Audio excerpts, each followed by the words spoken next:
Bonne année. Bonne année. Ambolo.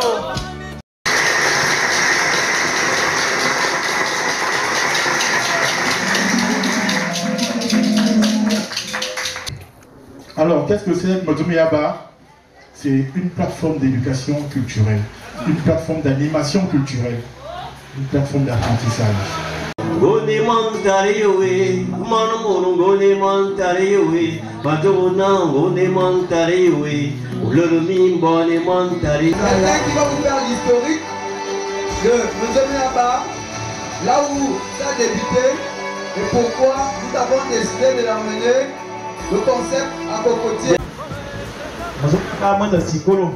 Le Sikolo est camping en 2017. Sikolo est camping Nedaye et Mama Motuma, Abomopo, Abomotum, Aboizama Sissé Nobo, Atelier en Kobo, d'ailleurs Massikole. Qui est fou? Qui est fou? Il y a un bonheur aux autres qui ont des sévans. On a perdu son coup de milliards.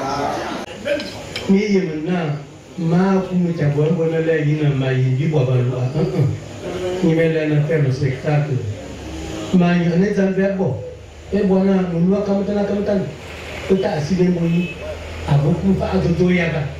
On termine boulot. Veille maintenant, on kiri boulot. Et oui. Oula ou allez metin, zé ou les bang, ou les inga, et ou les bas, c'est bon, les bacs vont vous causer sans ans. Et on va y où il était.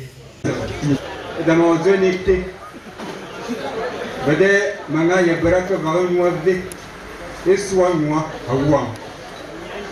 Et pour moi, Manaou, Manga Yabraka Varoua. Imaginez la suite. That's the